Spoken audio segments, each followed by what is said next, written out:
The Joe Rogan Experience. We were talking before, there's so much to talk about, but we were talking before, and you were saying that over the last year, you almost died because you had some crazy internal, you had an aneurysm in your pancreas? Is that what you said it was? Yeah, I had an undiagnosed asymptomatic aneurysm, which is a sort of ballooning in the blood vessel, in the artery, in my pancreatic artery. And out of the blue, it was a congenital thing. Like I apparently had developed during my whole life. It was just from a structural problem. And one beautiful June afternoon last year, it burst. And, I just felt this pain shoot through my stomach. I was like, damn, what is that? And within a few minutes, I couldn't stand up. And within about 10 minutes, I was starting to go blind. And my wife called the ambulance, and those guys got there, and I was tanking really fast. And the hospital is an hour away. And by a miracle, I don't even think the doctors understand it, but by a miracle, I was still alive when I got to the hospital. I lost 90% of my blood into my abdomen. I didn't know I was dying, but I was dying, and I was right in that sort of twilight zone. And a black pit opened up underneath me, and I felt myself starting to get pulled down into it, and I didn't want to go. Like, it was cold and dark and black and bottomless, and I just knew, like, do not go down there. I was getting pulled down into it, and right at that moment, my father, who passed away in 2012, my father sort of appeared next to me and started trying to communicate with me and comforting me. And I sort of waved him away. And the last thing I remember saying to the doctor, I was sort of losing consciousness. And the last thing I said to the doctor was, "You're losing me right now. You got to hurry." He was trying to he'd cut my neck open. He was trying to put a line into my neck to, they pumped 10 units of blood into me, and that's what brought me back. It was really close.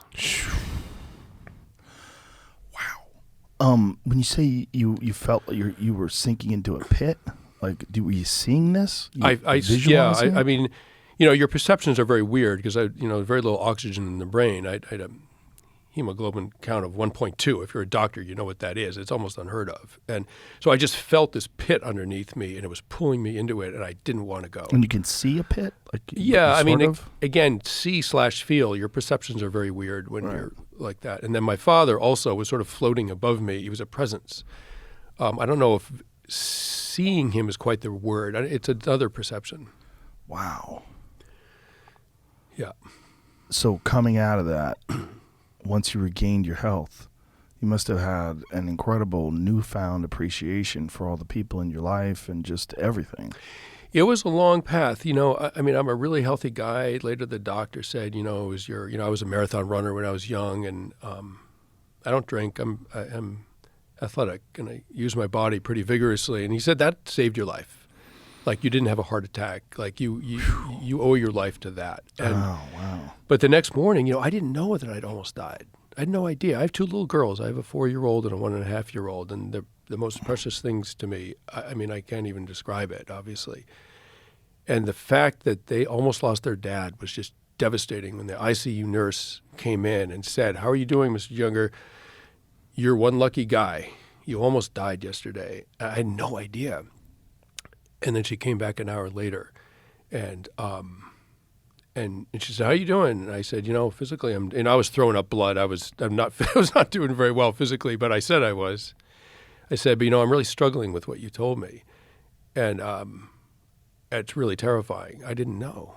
And I said, "I almost died in my own driveway in front of my family, and I didn't even know." And I said, "I keep thinking about it. I can't stop." And she said, one of the wisest things I've ever heard. She said,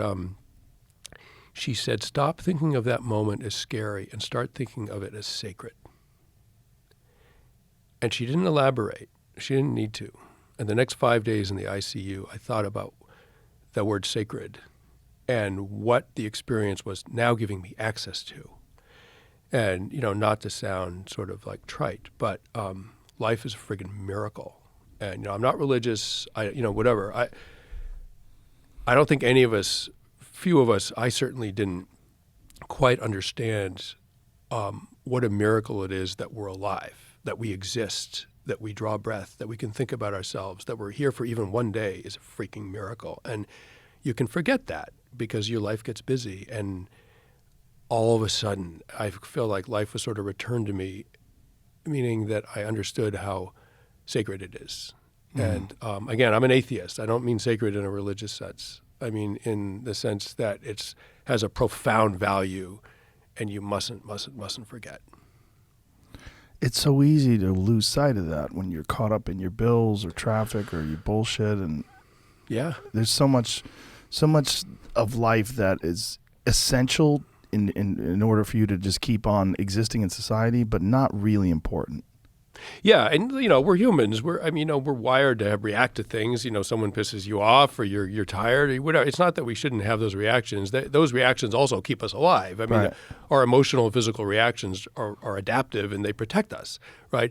But at the end of the day, you don't want them to run away with your experience of life. You want to reclaim it and just go right. All I have to do is go back to that moment of what happened in that driveway, and that I was spared getting pulled into that pit. That didn't happen. And my daughters get to have a father. I get to experience whatever the rest of my life is, whatever it is. Who knows how long I'll live, but I that gift was returned to me.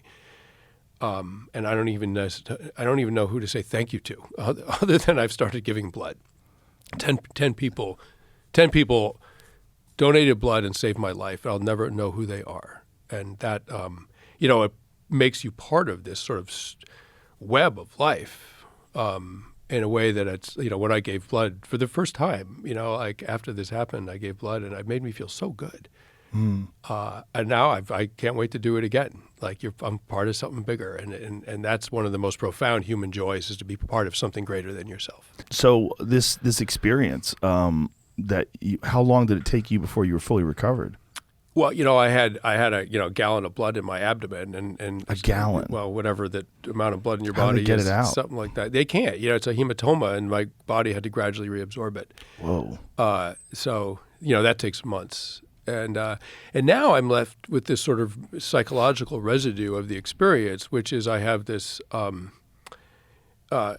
renewed, reinvigorated appreciation for life, but also the truth about life is that none of us know for sure we're going to be alive at sunset.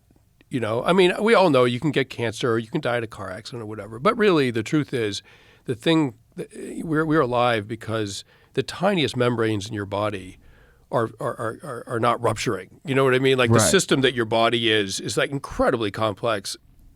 And if something goes wrong, you can be dead in minutes, and you can be totally healthy, and that can happen.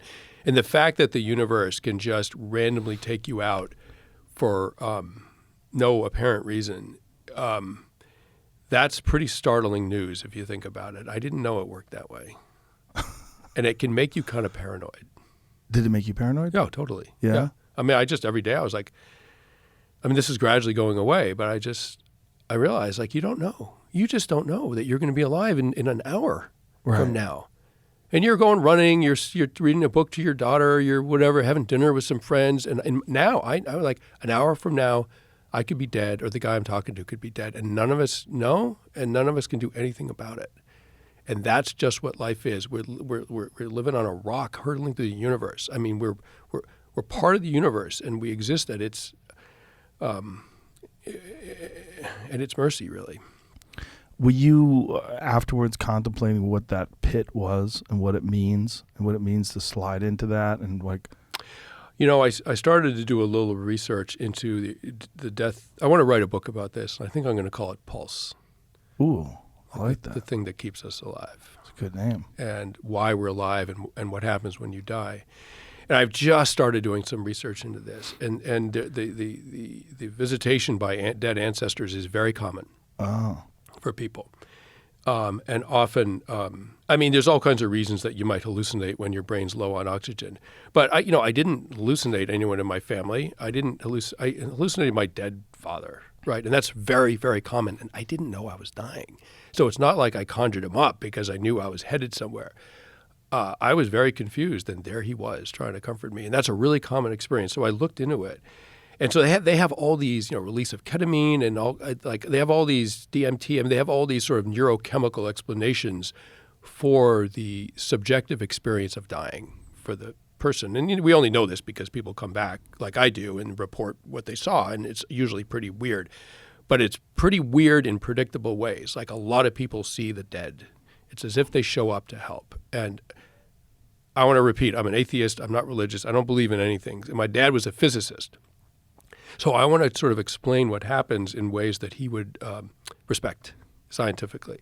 And so one of the things they said is that you can take low oxygen, ketamine, all these things that physically could happen in the brain. You can subject a healthy person to those things, and they don't have the same kinds of hallucinations.